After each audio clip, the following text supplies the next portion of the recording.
മറ്റൊരു പ്രധാനപ്പെട്ട വാർത്തയാണ് അല്ലെങ്കിൽ ഒരു റിപ്പോർട്ടാണ് ഈ മണിക്കൂറിൽ പുറത്തു വരുന്നുള്ളത്. 2-3 ദിവസങ്ങളായിട്ട് അമേരിക്കൻ സൈനിക താവളങ്ങളെ ലക്ഷ്യം വെച്ചുകൊണ്ട് ഇറാന്റെ ഡ്രോണുകൾ പറന്നുയരുകയും വ്യാപകമായിട്ടുള്ള ഒരു ആക്രമണം അമേരിക്കയുടെ സൈനിക താവളങ്ങളുടെ മേലിൽ ഉണ്ടാക്കുന്നു എന്നുള്ള റിപ്പോർട്ടുകളാണ് ഇപ്പോൾ പുറത്തു വരുന്നത്. അതിന്റെ ദൃശ്യങ്ങളടക്കം ഇപ്പോൾ അന്താരാഷ്ട്ര മാധ്യമങ്ങൾ പുറത്തു വിട്ടുകൊണ്ടേയിരിക്കുകയാണ്. എടുത്തു പറഞ്ഞു കഴിഞ്ഞാൽ അമേരിക്കയുടെ ഏറ്റവും വലിയ സൈനിക ബേസുകൾ അല്ലെങ്കിൽ ആർമി ബേസുകൾ ഉള്ളത് പശ്ചിമേഷ്യയിൽ തന്നെയാണ്. അതായത് അമേരിക്ക കഴിഞ്ഞാൽ ഏറ്റവും കൂടുതൽ അമേരിക്കയുടെ സൈനിക താവളങ്ങൾ ഉള്ളത് പശ്ചിമേഷ്യയിലാണ്. അപ്പം അതിലേറ്റവും പ്രധാനപ്പെട്ട 2 പോയിന്റാണ്, ഒന്ന് ഇറാഖും മറ്റൊന്ന് സിറിയയും. ഈ മേഖലകളിൽ അമേരിക്കയുടേതുപോലെയുള്ള ഒരു വലിയ ശക്തി അവിടെയുണ്ട്. അതിൻ്റെ ഭാഗമായിട്ടുള്ള ഒരു വലിയ സൈനിക താവളം അടക്കമുണ്ട്. ഇപ്പം ഖത്തറിലുണ്ട്. അതുപോലെയല്ല, മറിച്ച് അതിനേക്കാൾ ബേസാണ് ഈ പറയപ്പെടുന്ന ഇറാഖിലും സിറിയയിലും ഒക്കെ ഉള്ളത്. അപ്പം ഈ 2 മേഖലകളിലേക്ക് വ്യാപകമായിട്ടുള്ള ഒരു ആക്രമണമാണ് ഇറാൻ നടത്തിക്കൊണ്ടുള്ളത്. ഇറാന്റെ ഡ്രോണുകൾ പറന്നുയരുകയും ഈ പറയപ്പെടുന്ന ബേസുകളുടെ മുകളിൽ പോയി നടക്കുന്ന ദൃശ്യങ്ങളാണ് ഇപ്പോൾ പുറത്തു വരുന്നത്. അതിൻ്റെ വീഡിയോ അടക്കം അടങ്ങുന്ന ഒരു ലിങ്ക് ഞാൻ ഇവിടെ പിൻ ചെയ്ത് വെക്കുന്നുണ്ട്. അത് നിങ്ങൾക്ക് വേണമെങ്കിൽ കാണാം. അപ്പോൾ ചുരുക്കി പറഞ്ഞു കഴിഞ്ഞാൽ ഇറാന്റെ ഈ ആക്രമണം അമേരിക്കയെ ലക്ഷ്യം വെച്ചുകൊണ്ടുള്ള ആക്രമണം നമ്മളെപ്പോഴും പറയാനുള്ള ഒരു വിഷയമാണ്. ഇറാന്റെ രഹസ്യ ഫോഴ്സ് ആയിട്ടുള്ള ഖുദ്സ് ഫോഴ്സിന്റെ തലവനായിട്ടുള്ള ഖസീം സുലൈമാനിയുടെ കൊലപാതകവുമായി ബന്ധപ്പെടുത്തിയിട്ട് ഇറാൻ വ്യക്തമായിട്ടുള്ള ഒരു മറുപടി കൊടുത്തിട്ടില്ല എന്നുള്ള വലിയ ആക്ഷേപം ഇറാന്റെ ജനങ്ങൾക്കകത്ത് അല്ലെങ്കിൽ ഇറാന്റെ രാജ്യത്തിനകത്ത് അങ്ങനെ ഒരു പൊതുവികാരമുണ്ട്. കാരണം ഖസീം സുലൈമാനിക്ക് വേണ്ടിയിട്ടുള്ള ഒരു തിരിച്ചടി ആയിട്ടില്ല. ഇപ്പൊ ഖസീം സുലൈമാനിയുടെ മരണം കഴിഞ്ഞ് ഒരാഴ്ചക്കകം തന്നെ വലിയ രീതിയിലുള്ള ഒരു ആക്രമണം ഈ പറയപ്പെടുന്ന ഇറാൻ നടത്തിയിരുന്നു. പക്ഷെ അതിൽ ജനങ്ങൾ വലിയ രീതിയിൽ തൃപ്തരായിട്ടില്ല. അപ്പൊ അതിന് പ്രതികാരം ചെയ്യാൻ പറ്റുന്ന ഒരു അവസരം കൂടിയാണ് ഇത് എന്നുള്ള വ്യക്തമായ ഒരു ധാരണയോട് കൂടിയിട്ടാണോ ഈ ആക്രമണം എന്നുള്ളതാണ് അന്താരാഷ്ട്ര യുദ്ധ നിരീക്ഷകർ ഇപ്പോൾ എക്സിലാണെങ്കിലും മറ്റു പലയിടങ്ങളിലുമാണെങ്കിലും അവർ ചോദിച്ചുകൊണ്ടിരിക്കുന്നത് തന്നെയാണ്. അപ്പൊ ഇതിനിടയിൽ ഈ പറയപ്പെടുന്ന ഇറാന്റെ വിദേശകാര്യമന്ത്രിയായിട്ടുള്ള ഹുസൈൻ അമീർ അബ്ദുള്ളയും വളരെ ക്ലിയർ ആയിട്ട് പറഞ്ഞിരുന്നു, ഞങ്ങൾ ആക്രമണത്തിലേക്ക് ഇറങ്ങും, അത് കേവലം ഇസ്രായേലിനെതിരെ മാത്രമായിരിക്കില്ല, അമേരിക്കക്കടക്കമായിരിക്കും എന്നുള്ളതാണ്. അപ്പൊ എന്തുകൊണ്ട് ഈ അമേരിക്കൻ താവളങ്ങളെ ലക്ഷ്യം വെച്ചുകൊണ്ട് ഇറാൻ ആക്രമണം നടത്തുന്നു എന്നുള്ളതിന് ഇറാന് വ്യക്തമായിട്ടുള്ള ഒരു വിശദീകരണം ഇതിലുണ്ട്. കാരണം ഇറാൻ രണ്ടുപേരെയും ഒരുപോലെ ഫോക്കസ് ചെയ്യാം. കേവലം ഇസ്രായേൽ മാത്രമല്ല, ഇസ്രായേൽ നിലവിൽ നടത്തുന്ന ആക്രമണങ്ങൾക്ക് നമുക്കറിയാവുന്ന വിഷയം തന്നെയാണല്ലോ. ഐക്യരാഷ്ട്രസഭയിൽ ആരാ വിറ്റു ചെയ്യുന്നത്? ഈ പറയപ്പെടുന്ന അമേരിക്കയാണ്.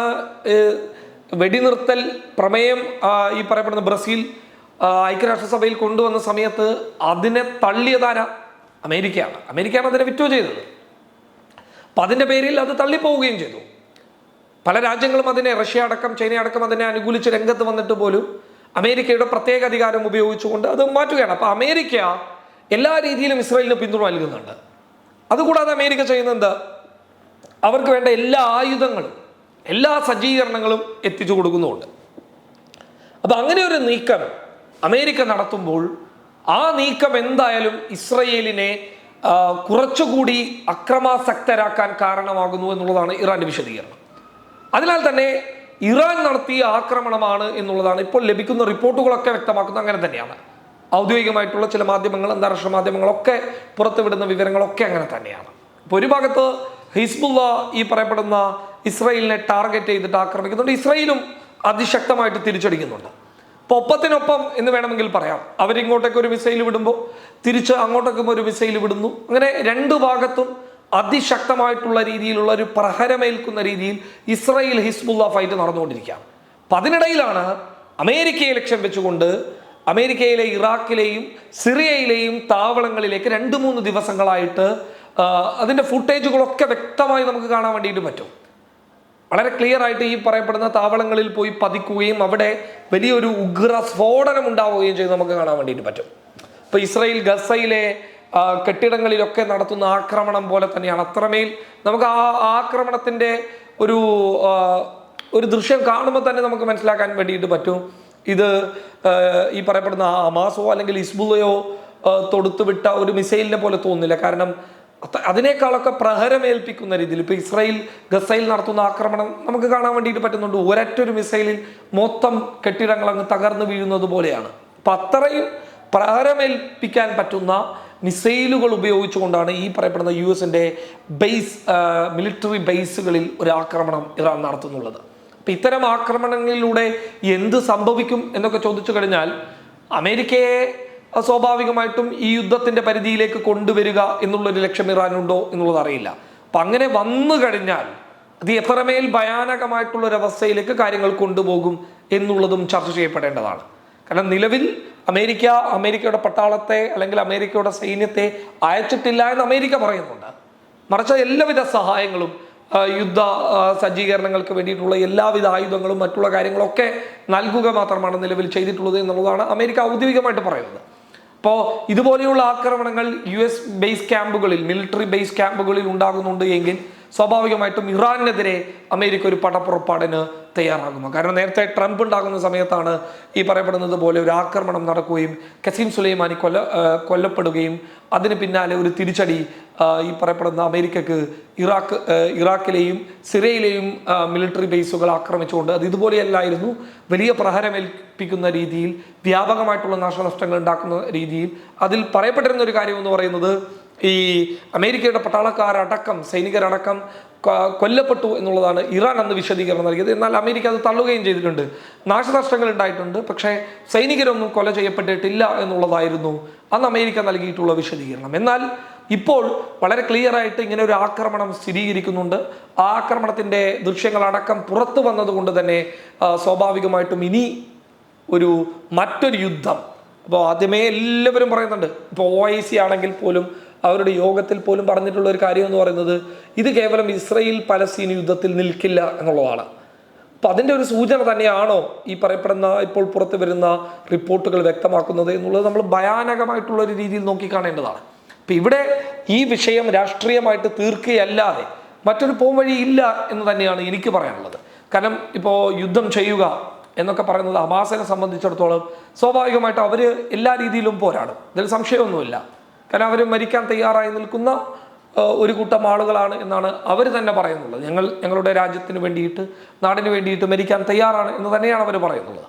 പക്ഷെ അങ്ങനെ ഇരിക്കുമ്പോൾ പോലും അമേരിക്കയുടെ ഒരു വലിയ പിന്തുണ ഇസ്രായേലിന് ഉണ്ടാകുമ്പോൾ ആയുധങ്ങളുടെ കാര്യത്തിൽ ഒരു പടിയല്ല ഒരു 10 പടി മുൻപിലാണ് ഈ പറയപ്പെടുന്ന ഇസ്രായേൽ ഉള്ളത്. അങ്ങനെ തന്നെ വേണം പറയാം, 100% മുകളിൽ, അങ്ങനെ പറഞ്ഞാലും തെറ്റില്ല. എന്നാൽ ഹിസ്ബുള്ള എന്ന് പറയുമ്പോൾ അങ്ങനെയല്ല. ഹിസ്ബുള്ളയെ സംബന്ധിച്ചിടത്തോളം അവരൊരു രാജ്യത്തിനകത്തുള്ള ഒരു മിലിറ്റന്റ് ഗ്രൂപ്പാണ്. ഇപ്പോൾ ഈ ലബ്നന്റെ സേനയല്ല ഈ പറയപ്പെടുന്ന ഹിസ്ബുള്ള, മറിച്ച് ആ രാജ്യത്തിനകത്തുള്ള മറ്റൊരു സായുധ സംഘമാണ്. ആ രാജ്യത്ത് ഒരുപാട് സായുധ സംഘങ്ങൾ ഉണ്ടായിട്ടുണ്ട്. അപ്പം അതിൻ്റെ വേറൊരു സായുധ സംഘമാണ് ഹിസ്ബുള്ള എന്ന് പറയുന്നത്. അപ്പം ഹിസ്ബുള്ള എന്ന് പറയുമ്പോൾ ഷിയ വിഭാഗമാണ് ഹിസ്ബുള്ള. അയാത്തുള്ള ഖമാനിയുടെ നേതൃത്വത്തെ അംഗീകരിക്കുന്നവരാണ്. അപ്പോൾ പൊതുവെ ഇറാനുമായിട്ട് വലിയ പിന്തുണയുള്ള ഒരു ടീമാണ്. അപ്പോൾ സ്വാഭാവികമായിട്ടും ഇറാൻ തന്നെയാണ് ഇവർക്ക് ആയുധങ്ങൾ കൊടുക്കുന്നത്, ഇറാൻ തന്നെയാണ് ഇവരെ സംരക്ഷിക്കുന്നുള്ളത്.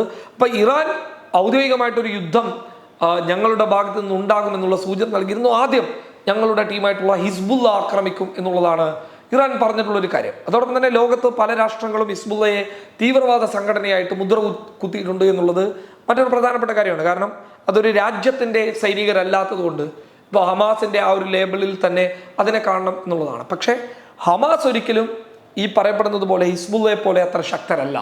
അത് നമ്മൾ അടിവരയിട്ട് പറയേണ്ട ഒരു കാര്യമാണ്. കാരണം ഹമാസിൻ്റെ പക്കലിൽ ആയുധങ്ങളുണ്ടോ എന്നൊക്കെ ചോദിച്ചു കഴിഞ്ഞാൽ ആയുധങ്ങളുണ്ട്. പക്ഷേ ഹിസ്ബുള്ള അങ്ങനെയല്ല. ഹിസ്ബുള്ള വ്യക്തമായിട്ടുള്ള ഒരു സൈനിക സംവിധാനമുള്ള, വെൽ ട്രെയിനഡ് ആയിട്ടുള്ള, വലിയൊരു ഫോഴ്സ് ഉള്ള, വലിയൊരു സംഘമുള്ള ഒരു ടീമാണ്. അപ്പോൾ ചുരുക്കി പറഞ്ഞു കഴിഞ്ഞാൽ ഹിസ്ബുള്ള, ഇറാന്റെ നേതൃത്വത്തിലുള്ള, ഇറാന്റെ വലം കൈ എന്നറിയപ്പെടുന്ന ഹിസ്ബുള്ള ഇസ്രായേലിനെ ആക്രമിക്കുന്നു. ഇസ്രായേലിന് ഹിസ്ബുള്ള മതി എന്നുള്ളതാണ് ഇറാൻ പറയുന്നത്. അപ്പം അതിൻ്റെ ഒരു പ്രധാനപ്പെട്ട കാര്യം എന്ന് പറയുന്നത് ഈ ലെബനന്റെ തെക്കൻ മേഖലയിൽ 2000-ൽ ഇസ്രായേൽ പിടിച്ചെടുത്തിരുന്ന എല്ലാ ഭൂപ്രദേശങ്ങളും ഇസ്രായേലിന്റെ കയ്യിൽ നിന്ന് യുദ്ധം ചെയ്ത് തന്നെ തിരിച്ചു പിടിച്ച ഒരു ചരിത്രം ഹിസ്ബുള്ളക്കുണ്ട് എന്നുള്ളതാണ് ഇറാന്റെ അവകാശവാദം. അപ്പം അതുകൊണ്ട് തന്നെ ഹിസ്ബുള്ള മതി ഇസ്രായേലിന്. അപ്പം അമേരിക്കയെ ഞങ്ങൾ നോക്കിക്കോളാം എന്നുള്ള ഒരു ലേബിളിൽ ഒരു യുദ്ധം നടക്കുന്നതാണോ ഇത് എന്നുള്ളത് നമ്മൾ നോക്കിക്കാണേണ്ടതുണ്ട്. എന്തായാലും വരും മണിക്കൂറുകളിൽ അത്ര ശുഭകരമായിട്ടുള്ള വാർത്തകളായിരിക്കില്ല ഇനി വരാൻ പോകുന്നത്. എന്തായാലും ഈ ആക്രമണത്തിൽ US ഔദ്യോഗികമായിട്ട് എന്താണ് പ്രതികരിക്കാൻ പോകുന്നത്, തുടർന്ന് അങ്ങോട്ട് എന്ത് ഡീല് നടക്കും, ഖത്തറിന്റെ മധ്യസ്ഥതയിൽ ഒരു തീരുമാനം ഉണ്ടാകുമോ, ഖത്തർ നടത്തിക്കൊണ്ടിരിക്കുന്ന ഈ ഹോസ്റ്റേജസിന്റെ കാര്യത്തിൽ, അതായത് നിലവിൽ ഇസ്രായേലിന്റെ കയ്യിലുള്ള തടവുകാരെ മോചിപ്പിക്കുന്ന കാര്യത്തിൽ ഖത്തർ നടത്തിക്കൊണ്ടുള്ള ഒരു മീഡിയേഷൻ യുദ്ധം നിർത്തലാക്കാനുള്ള ഒരു നീക്കമായിട്ട് കാണേണ്ടി വരുമോ, നിലവിൽ തന്നെ ഇസ്രായേലിൽ തടവുകാർ, ഹമാസിന്റെ കയ്യിലുള്ള തടവുകാർക്ക് വേണ്ടിയിട്ടുള്ള പ്രതിഷേധങ്ങൾ, വലിയ രീതിയിലുള്ള പ്രതിഷേധങ്ങൾ, പ്രൊട്ടസ്റ്റുകൾ തെരുവുകളിൽ നടക്കുന്നു. നിലവിൽ തടവിലുള്ള ആളുകളുടെ ഫോട്ടോകൾ ചുമരുകളിൽ പതിപ്പിച്ചുകൊണ്ട്, കാറുകളിൽ പതിപ്പിച്ചുകൊണ്ട് തെലവീവിലടക്കം പ്രതിഷേധം നടക്കുന്ന ദൃശ്യങ്ങൾ പുറത്തു വന്നിട്ടുണ്ട്. അതുകൊണ്ട് തന്നെ പൊതുവെ ഇസ്രായേലിൻ്റെ ഒരു സ്ട്രീറ്റ്, ഇസ്രായേലിൻ്റെ ഒരു പൊതുവികാരം, ജനങ്ങളുടെ ഒരു പൊതുവികാരം സ്വാഭാവികമായിട്ടും തടവുകാരെ മോചിപ്പിക്കുക എന്നുള്ളത് തന്നെയാണ്. അത് മിലിറ്റന്റ് ഓപ്പറേഷനിലൂടെ, അല്ലെങ്കിൽ ഈ പറയപ്പെടുന്ന ഒരു മിലിറ്ററി ഓപ്പറേഷനിലൂടെ എത്രത്തോളം സാധ്യമാണ് നിലവിലെ കണ്ടീഷനിൽ എന്നൊക്കെ ചോദിച്ചു കഴിഞ്ഞാൽ, അണ്ടർഗ്രൗണ്ടിലുള്ള ഹമാസിന്റെ കേന്ദ്രങ്ങളെ തപ്പിപ്പിടിക്കാനാകുമോ ഇസ്രായേലിൽ എന്നൊക്കെ ചോദിച്ചു കഴിഞ്ഞാൽ അത് ഇതുവരെ പലപ്പോഴും കണ്ടെത്താൻ ശ്രമിച്ചിട്ട് ഫൈലായി പോയിട്ടുള്ളൊരു കാര്യമാണ്. കാലിദ് മിഷേൽ എന്ന് പറയുന്ന ഒരു 19 വയസ്സുകാരനെ ഈ പറയപ്പെടുന്നത് പോലെ ഇസ്രായേൽ പൗരനായിട്ടുള്ള ഒരു 19 വയസ്സുകാരനെ ഹമാസ് അന്ന് കിഡ്നാപ്പ് ചെയ്തിരുന്നു. ഈ കിഡ്നാപ്പ് എന്ന് പറയുമ്പോൾ യുദ്ധമേഖലയിൽ കിഡ്നാപ്പ് ചെയ്യാൻ പാടില്ല എന്നുള്ളത് ജനീവ കൺവെൻഷനിൽ എതിരാണ്. ജനീവ കൺവെൻഷനിൽ വളരെ ക്ലിയർ ആയിട്ട് പറഞ്ഞിട്ടുള്ള ഒരു കാര്യമാണ്, ഒരിക്കലും നിങ്ങളൊരു രാജ്യത്ത് പോയിട്ട് ഒരു യുദ്ധം നടത്തുകയാണ്, ആ യുദ്ധം നടത്തുന്നതിനിടയിൽ വെച്ച് ആ രാജ്യത്തുള്ള പൗരന്മാരെ തട്ടിക്കൊണ്ടുവരിക, അവരെ കിഡ്നാപ്പ് ചെയ്യുക എന്നൊക്കെ പറയുന്നത് യുദ്ധക്കുറ്റമാണത്. അതൊരിക്കലും ചെയ്യാൻ പാടില്ലതാണ്. അപ്പൊ ഹമാസിന് അങ്ങനെ ചെയ്യുന്നതിന്റെ കാരണം എന്താണെന്ന് വെച്ച് കഴിഞ്ഞാൽ, ഹമാസ് ഈ പറയുന്ന കാലിദ് മിഷേൽ എന്നാണ് എനിക്ക് തോന്നുന്നത് ചെറുപ്പക്കാരന്റെ പേര്, ആ ഒരു വിഷയവുമായി ബന്ധപ്പെട്ട് ഏകദേശം 5 വർഷത്തോളം ഇസ്രായേൽ പലസ്തീനിൽ ആക്രമണം നടത്തി. ഈ പറയപ്പെടുന്ന ഒരു തടവുകാരന് വേണ്ടിയിട്ട് 5 വർഷക്കാലം ആക്രമണം നടത്തി.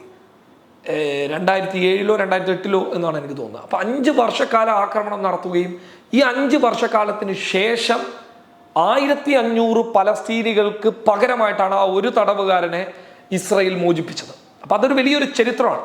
അപ്പൊ തടവുകാർ ഹമാസിന്റെ കൈവശം ഉണ്ടാവുക, അത് ഹമാസിന് വിലപേശാൻ പറ്റുന്ന ഒരു വലിയ കാര്യമാണ്. കാരണം അമേരിക്കക്ക് ഓൾറെഡി 2 പേരെ കൊടുത്തു കഴിഞ്ഞു. അപ്പൊ അതിലൊരു ഡീല് നടന്നിട്ടുണ്ട് എന്നുള്ളത്, ആ ഡീലിന്റെ ഭാഗമായിട്ടാണ് 20ഓളം ട്രക്കുകൾ നിലവിൽ റഫാ അതിർത്തിയിലൂടെ വരുന്നത്. ഓരോ ദിവസവും 20ഓളം ട്രക്കുകൾ വിടാമെന്നുള്ള ഒരു ഡീലിലേക്ക് എത്തിയത് ഖത്തർ മുന്നോട്ട് വെച്ച ഒരു ഉപാധി ആയിരിക്കുമോ എന്നുള്ളൊരു ചർച്ചകൾ പൊതുവെ നടക്കുന്നുണ്ട്. ഇപ്പൊ എക്സിൽ, നമ്മുടെ പഴയ ട്വിറ്ററിലൊക്കെ ഈ പറയപ്പെടുന്നത് പോലെയുള്ള ഒരു ചർച്ചകൾ നടന്നുകൊണ്ടിരിക്കുകയാണ്. എന്തായാലും നിലവിൽ അമേരിക്കൻ സൈനിക ക്യാമ്പുകളിലേക്കുള്ള ഇറാന്റെ ആക്രമണം, അത് ഏത് രീതിയിൽ അമേരിക്ക കാണും എന്നുള്ളത് വരും മണിക്കൂറുകളിൽ നോക്കിക്കാണേണ്ട വളരെ പ്രധാനപ്പെട്ട ഒരു കാര്യമാണ്. News desk public.